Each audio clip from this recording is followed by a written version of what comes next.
Okay, so hello students, welcome to the 10th lecture.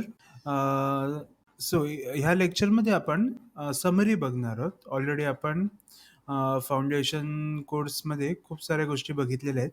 So ह्यामध्ये काय काय बघितले आपण त्याची एक ब्रीफ आयडिया घेणार आहोत, राईट.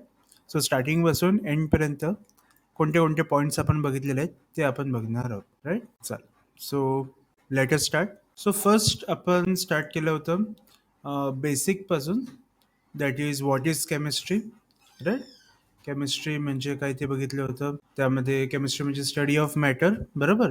मॅटर म्हणजे मास प्लस व्हॉल्यूम. ओके. त्यानंतर ॲटम म्हणजे काय, ॲटम म्हणजे काय असणार आहे, smallest indestructible particle of an element. Okay. सगळ्यात छोटा भाग असतो, ओके, जो इंडिस्ट्रक्टेबल असतो त्याला काय म्हटलं जातं, ॲटम जातं. आता ॲटमच्या आतमध्ये काय असतं, तर सब ॲटॉमिक पार्टिकल्स असतात. There are subatomic particles inside the atom. Okay, there are subatomic particles. Which are the subatomic particles? Proton, neutron, and electron. Proton is having positive charge, neutron is having zero charge, electron is having negative charge. Okay. त्यामध्ये proton आणि nucleon कुठे असणार आहेत, न्यूक्लियसच्या आतमध्ये असणार आहेत, while electron कुठे असणार आहेत, आउटर न्यूक्लियसमध्ये रिव्हॉल्व करत असणार आहेत. Okay. Okay. Next, atom is always electrically neutral. Okay. म्हणजेच काय, कम्प्लीट ॲटमवरती चार्ज किती असणार आहे, त्यावेळी झिरो असणार आहे. ओके. म्हणजेच जेवढे नंबर ऑफ प्रोटॉन्स असतील तेवढेच नंबर ऑफ त्याच्यात काय असणार आहे, इलेक्ट्रॉन असणार आहे. जेवढे नंबर ऑफ पॉझिटिव्ह चार्ज असणार तेवढेच त्याच्यात काय असणार, निगेटिव्ह चार्ज असणार आहे. ओके. त्याच्यानंतर आपण बघितलं ॲटॉमिक नंबर, त्याला आपण झेड मध्ये दाखवतो. सो ॲटॉमिक नंबर म्हणजे काय, number of protons, right. So कार्बनचं एक्झाम्पल घेतलं होतं, लिथियमचं एक्झाम्पल घेतलं होतं, right. Okay. Next, atomic mass बघितलं होतं. ॲटॉमिक मास म्हणजे काय, mass of proton plus neutron plus electron. पण त्यामध्ये आपण इलेक्ट्रॉनचं मास आपण निग्लिजिबल कन्सिडर करतो, कारण तो कंपॅरिझनमध्ये प्रोटॉन आणि न्यूट्रॉनच्या मासच्या कंपॅरिझनमध्ये इलेक्ट्रॉनचं मास काय असतं, निग्लिजिबल असतं, खूप कमी असतं. म्हणून आपण त्याला निग्लिजिबल असं कन्सिडर करतो. So what is atomic mass number, number of proton plus number of neutron. Okay. आणि त्याला आपण कॅपिटल ए ने डिनोट करतोय. सो कोणत्या पण एलिमेंटला आपल्याला प्रॉपरली डिनोट करायचं असेल तर कसं डिनोट करणार, एलिमेंटचा सिम्बॉल एक्स आणि वरती काय असणार आहे, ए असणार आहे. ए म्हणजे काय, ॲटॉमिक मास नंबर, आणि खालच्या साईडला काय असणार आहे, झेड असणार आहे. झेड म्हणजे ॲटॉमिक नंबर. ओके. सो काही एक्झाम्पल्स बघितले होते आपण कार्बनचे, राईट. कार्बन 12 6 बघितलं होतं. सो त्यामध्ये 6 प्रोटॉन आहेत, 6 न्यूट्रॉन आहेत, 6 इलेक्ट्रॉन्स आहेत. ओके. त्यानंतर कार्बन 13 6 बघितलं होतं, त्यामध्ये न्यूट्रॉन्स काय आहेत, 7 आहेत, राईट. आणि असे जे एक्झाम्पल्स आहेत ज्याच्यामध्ये न्यूट्रॉन डिफरंट आहेत त्याला आपण काय म्हणतो, आयसोटोप असं म्हणतो. ओके. दोन सेम एलिमेंट आहेत पण त्यामध्ये नंबर ऑफ न्यूट्रॉन्स डिफरंट आहेत, त्याला काय म्हटलं जातं, आयसोटोप असं म्हटलं जातं. ओके. सो सिमिलरली काही आयसोटोपचे एक्झाम्पल पण बघितले होते आपण. क्लोरीनचे 2 आयसोटोप्स आहेत, ब्रोमिनचे 2 आयसोटोप्स आहेत. ओके. सो ह्या वेळी आपण आयसोटोप म्हणजे काय ते पण बघितलं होतं. आय होप तुम्हाला फर्स्ट लेक्चरमध्ये काही डाऊट्स नसतील. सेकंड लेक्चर आपण ओके समरी बघूया. सेकंड लेक्चरमध्ये आपण शेल्स म्हणजे काय ते बघितलं होतं. ओके, त्याच्या electronic configuration according two shells बघितलं होतं. ऑक्टेट रूल म्हणजे काय ते बघितलं होतं. डुप्लेट रूल म्हणजे काय ते बघितलं होतं आणि त्याचे एक्झाम्पल्स बघितले होते, राईट. ओके. सो शेल्स आपण बघितलं होतं. सो कोणते कोणते शेल्स आहेत, shells, right. So K shell आहे, एल शेल आहे, एम शेल आहे, एन शेल आहे. ओके. के शेलमध्ये 2 इलेक्ट्रॉन असतात, एल शेलमध्ये 8 इलेक्ट्रॉन्स असतात, एम शेलमध्ये 18 इलेक्ट्रॉन्स असतात, एन शेलमध्ये 32 इलेक्ट्रॉन्स असतात. ओके. सो इकडे फॉर्म्युला यूज होतो 2n+1, त्याने आपण काय करतो, कॅल्क्युलेशन करत जातो. ओके. नेक्स्ट आपण काही एक्झाम्पल्स बघितले होते, त्यांचं स्ट्रक्चर कसं असणार आहे, व्हॅलन्स शेल. ओके. शेल्स कसे आपण डिनोट करतो आणि त्याचं इलेक्ट्रॉनिक कॉन्फिगरेशन बघितलं होतं. ओके. सो फर्स्ट के शेलमध्ये 2 इलेक्ट्रॉन्स. ओके. आणि त्यावेळी त्याचं इलेक्ट्रॉनिक कॉन्फिगरेशन आपण बघितलं होतं अकॉर्डिंग टू शेल्स. त्यानंतर स्टेबल होण्यासाठी 2 रूल्स आहेत, एक म्हणजे डुप्लेट रूल, दुसरा आहे ऑक्टेट रूल. जर एकच शेल असेल आणि त्यामध्ये 2 इलेक्ट्रॉन्स असतील तर त्याला आपण काय म्हणतो, डुप्लेट रूल असं म्हणतो. आणि ऑक्टेट रूल म्हणजे एकापेक्षा जास्त समजा शेल्स असतील आणि त्या लास्ट शेलमध्ये समजा 8 इलेक्ट्रॉन्स असतील तर त्यामध्ये त्याला काय म्हटलं जातं, ऑक्टेट रूल असं म्हटलं जातं. जर डुप्लेट आणि ऑक्टेट रूल फॉलो होत असेल तर ते एलिमेंट्स काय असतात, स्टेबल असतात. ओके. ते एलिमेंट्स काय असणार, स्टेबल असणार. सगळे ग्रुप 18चे एलिमेंट्स हे आयदर ऑक्टेट रूल फॉलो करतात किंवा डुप्लेट रूल फॉलो करतात, right. So group 18 elements follow octet rule और duplet rule, hence they are more stable. ते सगळे एलिमेंट्स काय असतात, मोर स्टेबल असतात. वाईल बाकीचे सगळे एलिमेंट्स काय असतात, अनस्टेबल असतात comparatively. Okay, so noble gases group 18 elements are highly stable. Okay, चालेल. नेक्स्ट थर्ड लेक्चरमध्ये आपण सबशेल्स बघितले होते. सबशेल्स, त्याच्यानंतर त्याचे इलेक्ट्रॉनिक कॉन्फिगरेशन, अफबाऊ प्रिन्सिपल बघितलं होतं. ओके, सबशेलसाठी क्वांटम नंबर कोणता यूज होतो, so azimuthal quantum number use केला जातो. Okay, so K shell, L shell, M shell, N shell. Okay, त्यामध्ये 2, 8, 18, 32 इलेक्ट्रॉन्स. ओके, त्यामध्ये सबशेल्स कोणते असणार आहेत, के मध्ये एस सबशेल असणार आहे, एल मध्ये एस आणि पी, एम मध्ये एस पी डी, एन मध्ये S P D F. Okay, आणि त्याचं इलेक्ट्रॉन काउंट बघितलं होतं. सेम वे आपण अझिमुथल क्वांटम नंबर बघितलं होतं, right. So 2l+1 I think formula आहे त्याचं. ओके, त्यावरून आपण डिनोट करू शकतो एल. सो एस शेल साठी एल ची व्हॅल्यू 0 आहे, पी साठी 1 आहे, डी साठी 2 आहे आणि एफ साठी 3 आहे. ओके, चालेल. Electronic configuration according to subshells. आता हे सबशेल्स अरेंज करण्यासाठी आपण अफबाऊ प्रिन्सिपल यूज करतो. अफबाऊ प्रिन्सिपल आपल्याला सिक्वेन्स दाखवतो ज्या वेळेने आपण काय करू शकतो, इलेक्ट्रॉन्स फिल करू शकतो. ओके, सो ह्या सिक्वेन्सने आपण काय करत जाणार आहोत, इलेक्ट्रॉन्स फिल करत जाणार आहोत. So this is the sequence. पहिलं 1s2, त्यानंतर 2s2, 2p6, 3s2, 3p6, 4s2, 3d10, 4p6, 5s2, 4d10. Okay, so and so on, right. Similarly आपण त्यावेळेने इलेक्ट्रॉनिक कॉन्फिगरेशन लिहू शकतो. कार्बनसाठी आहे 1s2, 2s2, 2p2, right. Okay, so various आपण examples पण बघितले होते. चालेल. नेक्स्ट आपण बघितलं होतं what is orbital. Okay, and shapes of orbital. So orbital म्हणजे काय, ते एक 3 डायमेन्शनल रिजन असते जिथे इलेक्ट्रॉन भेटण्याची प्रॉबॅबिलिटी काय असणार आहे, हाय असणार आहे. ओके, चल. सो प्रत्येक ऑर्बिटलची शेप वेगळा असतो. ओके, आता बघा सबशेल्स आहेत. सो एस सबशेलमध्ये एक ऑर्बिटल असतो, पी सबशेलमध्ये 3 ऑर्बिटल्स असतात, डी सबशेलमध्ये 5 ऑर्बिटल असतात आणि एफ सबशेलमध्ये 7 ऑर्बिटल्स असतात. ओके, सो एका ऑर्बिटलमध्ये मॅक्झिमम 2 इलेक्ट्रॉन्स राहू शकतात. ओके, सो त्या वेने असतं. त्यानंतर एस सबशेलचं शेप स्पॅरिकल असणार आहे, पी ऑर्बिटलचं शेप डंबल असणार आहे, डी ऑर्बिटलचं डबल डंबल आणि एफ ऑर्बिटलचं ट्रिपल डंबल. सो हे शेप होतं एस ऑर्बिटलचं. ओके, त्याच्यानंतर पी ऑर्बिटलचे डंबल शेप 3 असणार आहेत, P orbitals, P x, P Y, P Z along the axis असणार आहेत. त्यानंतर डी ऑर्बिटलचे 5 शेप्स असणार आहेत, डबल डंबल शेप, राईट. त्यामध्ये 3 असणार आहेत ते along the, okay, between the axis असणार आहेत, D x Y, D Y Z, okay, D x Z. त्यानंतर डी एक्स स्क्वेअर मायनस हे अलॉंग द ॲक्सिस असणार आहे आणि हे पण काय असणार आहे, अलॉंग द ॲक्सिस असणार आहे. आणि एफ ऑर्बिटलचं ओके तुमच्या सिलेबसला नाही आहे ते, राईट. सो याचं स्ट्रक्चर इनव्हेरिएबल असतं, तिकडे ट्रिपल डबलेट शेप असतो, राईट, पण हे आउट ऑफ युअर सिलेबस आहे. ओके, चालेल. त्यानंतर इलेक्ट्रॉन्स कसे फिल केले जातात. पहिले इलेक्ट्रॉन कुठे फिल होणार, लोवेस्ट एनर्जीमध्ये फिल होणार आहे. सो 1s ची एनर्जी लो असणार आहे, त्यानंतर 2s ची, त्याच्यानंतर 2p, 3s, 3p. ओके, आता त्या फिल करण्यासाठी 3 रूल्स आहेत. इलेक्ट्रॉन फिल करण्यासाठी 3 रूल्स फॉलो होतात. पहिलं आहे Aufbau principle, second is Hund's rule and third is Pauli's exclusion principle, right. So Aufbau principle आपण बघितले. हंट्स रूल काय सांगतो आपल्याला, की पहिले इलेक्ट्रॉन सिंगली फिल होणार आहे, सिंगल फिल होणार आहे आणि त्याच्यानंतर तो कसा फिल होणार आहे, डबली फिल होणार आहे. पाउलीस एक्सक्लुजन प्रिन्सिपल काय सांगतोय, की 4 क्वांटम नंबर्स आहेत. सो 4 क्वांटम्सपैकी एक ॲटम असेल, ॲटममध्ये या एका ॲटममध्ये समजा 2 इलेक्ट्रॉन्स असतील, तर 2 इलेक्ट्रॉनचे चारीचे चारी क्वांटम नंबर सेम नसणार आहेत. ओके, काहीतरी एक कोणता तरी क्वांटम नंबर काय असणार आहे, डिफरंट असणार आहे. सो ह्याचाच अर्थ असा होतो, की समजा एका ऑर्बिटलमध्ये 2 इलेक्ट्रॉन्स असतील, तर त्यांचा स्पिन काय असणार आहे, डिफरंट असणार आहे. कारण बाकीचे क्वांटम नंबर सेम असतात, त्याच्यात तिन्ही क्वांटम नंबर सेम असणार आहेत. तर एक क्वांटम नंबर चेंज होतो, तो म्हणजे स्पिन क्वांटम नंबर. सो एक काय असेल क्लॉकवाईज असेल, तर दुसरं काय असणार आहे, अँटी क्लॉकवाईज असणार आहे. ओके, सो त्यावेळेने आपण काय करतो, इलेक्ट्रॉन्स फिल करतो. आणि सो काही एक्झाम्पल्स बघितले होते. कार्बनचं एक्झाम्पल बघितलं होतं, right. Energy levels, okay. Carbon, कॅल्शियमचं पण एक्झाम्पल बघितलं, एफईचं पण एक्झाम्पल बघितलं होतं, right. Okay, next modern periodic table. आपण बेसिक बघितलं होतं मॉडर्न पिरियोडिक टेबलमध्ये. सो मॉडर्न पिरियोडिक टेबल मध्ये टोटल 118 एलिमेंट्स आहेत आणि जे ते कसे अरेंज केलेले आहेत, ॲटॉमिक नंबर प्रमाणे अरेंज केलेले आहेत, राईट. ओके, सो त्यामध्ये 4 ब्लॉक्स असणार आहेत. Okay, that is S block, त्यानंतर P block, okay, D block आणि एफ ब्लॉक. ओके, लेफ्ट साईडला एक्स्ट्रीम लेफ्टला एस ब्लॉक, एक्स्ट्रीम राईटला पी ब्लॉक, सेंटरला डी ब्लॉक आणि बॉटमला एफ ब्लॉक. ओके, चालेल. टोटल 18 ग्रुप्स असणार आहेत. ओके, 18 ग्रुप्स आणि 7 पिरियड असणार आहेत. ओके, चालेल. आणि त्यावेळी आपण बघितले, राईट, एक झिगझॅग लाईन असते पी ब्लॉकमध्ये. ओके, ती कोणती लाईन असणार आहे? मेटॉलॉइड्सची लाईन असणार आहे. ओके, मेटॉलॉइड्सच्या राईट साईडला सगळेचे सगळे नॉन मेटल्स असतात, वाईल मेटॉलॉइड्सच्या लेफ्ट साईडला सगळे मेटल्स असणार आहेत. ओके, आता फक्त एकच त्यामध्ये एक्सेप्शन आहे, तो म्हणजे हायड्रोजन.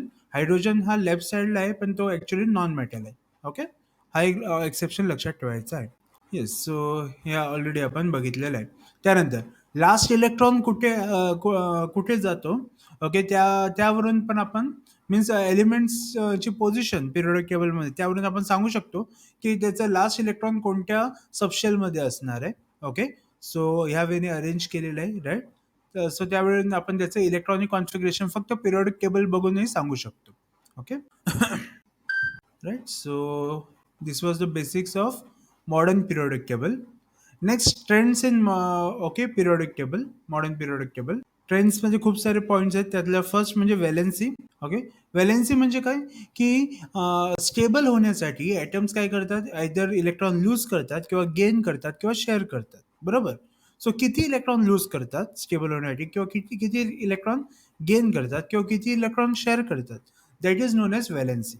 ओके, सो सिम्पल वेने लक्षात ठेवायचं आहे. ग्रुप 1ची व्हॅलेन्सी 1 असणार आहे, ग्रुप 2ची व्हॅलेन्सी 2 असणार आहे, ग्रुप 3ची व्हॅलेन्सी 3 असणार आहे, ग्रुप 4ची व्हॅलेन्सी ग्रुप 13ची व्हॅलेन्सी 3 असणार आहे, ग्रुप 14ची व्हॅलेन्सी 4 असणार आहे, ग्रुप 15ची व्हॅलेन्सी 3, 16ची 2, 17ची 1 आणि 18ची 0. ओके, सो तेवढे बॉन्ड फॉर्म केले जातात. ग्रुप 1 बॉन्ड फॉर्म करणार आहे, 1 बॉन्ड फॉर्म करणार आहे, ग्रुप 2 2 बॉन्ड फॉर्म करणार आहे, ग्रुप 13 3 बॉन्ड फॉर्म करणार आहे, ग्रुप 14 4 बॉन्ड फॉर्म करणार आहे. ओके, ग्रुप 15 3 बॉन्ड फॉर्म करणार आहे, ग्रुप 16 2 बॉन्ड फॉर्म करणार आहे, ग्रुप 17 1 बॉन्ड फॉर्म करणार आहे, while 18 group element bond form करत नाही, ते सिंगल राहतात. ओके, सो त्याचे काही एक्झाम्पल्स बघितले होते. ओके, सो हे सगळं स्टेबिलिटीकडे आहे, राईट. स्टेबल होण्यासाठी काय केलं जातं, इलेक्ट्रॉन लूज केले जातात किंवा गेन केले जातात, किंवा शेअर केले जातात, आणि त्यावरून त्याची व्हॅलेन्सी ठरवली जाते. ओके, चालेल. सो त्याचे एक्झाम्पल्स बघितले होते आपण. नेक्स्ट इम्पॉर्टंट ट्रेंड बघितलं होतं, that is nuclear charge. Okay, nuclear charge. कारण न्यूक्लिअर चार्जला आपण स्टँडर्ड्स पकडून बाकीच्या सगळ्या गोष्टी आपण एक्सप्लेन केल्या होत्या, राईट. सो न्यूक्लिअर चार्ज म्हणजे काय? Charge inside the nucleus. Nuclear charge म्हणजे काय? Charge inside the nucleus. आता न्यूक्लियस म्हणजेच काय? त्याच्यामध्ये कोणता चार्ज असणार आहे? पॉझिटिव्ह चार्ज असणार आहे. हा पॉझिटिव्ह चार्ज किती आहे आणि ओके, किती अमाऊंटमध्ये तो इलेक्ट्रॉन्सला आपल्याकडे अट्रॅक्ट करू शकतो, that is known as nuclear charge. Okay, जर न्यूक्लिअर चार्ज जास्त असेल, ओके, आणि त्याचे इलेक्ट्रॉन्स त्याच्या जवळ असतील, तर जास्त प्रमाणात तो काय करू शकतो, इलेक्ट्रॉन्सला आपल्याकडे पुल करू शकतो. Okay, so actually nuclear charge म्हणजे काय? त्याचे जे लास्ट इलेक्ट्रॉनपर्यंत त्याचं चार्ज पोचतोय का, त्या न्यूक्लियसचा चार्ज पोचतो का, अट्रॅक्शन त्याला भेटतंय का, that is known as nuclear charge. Okay, जर त्याचा लास्ट इलेक्ट्रॉन आहे आणि त्याला समजा चार्जच भेटत नसेल, ह्याचा अर्थ काय? तो विकली हेल्ड असणार आहे, त्या इलेक्ट्रॉन्सला कोणी पण बाहेर रिमूव्ह करू शकतो. बरोबर. सो न्यूक्लिअर चार्ज ज्याचं जास्त असेल ते ॲटम्स काय असतात, स्ट्रॉंग असतात, आणि त्याच्यातल्या लास्ट इलेक्ट्रॉनला रिमूव्ह करणं इझी नसणार आहे. वाईल समजा न्यूक्लिअर चार्ज कमी असेल, तर ते काय असणार आहे, त्याच्या लास्ट इलेक्ट्रॉनला आपण इझिली रिमूव्ह करू शकतो. ओके, चालेल. सो ह्याचं एक्झाम्पल बघितलं होतं आपण left to right. So lithium, carbon and fluorine. Okay, so त्यामध्ये फ्लोरिनमध्ये +9 चार्ज असतो न्यूक्लियसचा, आणि त्यामुळे काय करू शकतो, फ्लोरिन जास्त प्रमाणात इलेक्ट्रॉन्सला आपल्याकडे अट्रॅक्ट करू शकतो, आणि त्यामुळे त्याच्यामध्ये न्यूक्लिअर चार्ज काय असणार आहे, जास्त असणार आहे. व लिथियमकडे फक्त +3 चार्ज आहे, त्यामुळे तो काय करणार आहे, कमी प्रमाणात इलेक्ट्रॉन्सला आपल्याकडे अट्रॅक्ट करणार आहे, right. So left to right, the nuclear charge increases. Nuclear charge काय होतो, इन्क्रीज होतो. ओके, त्याच्यानंतर आपण टॉप टू बॉटम पण बघितलं होतं.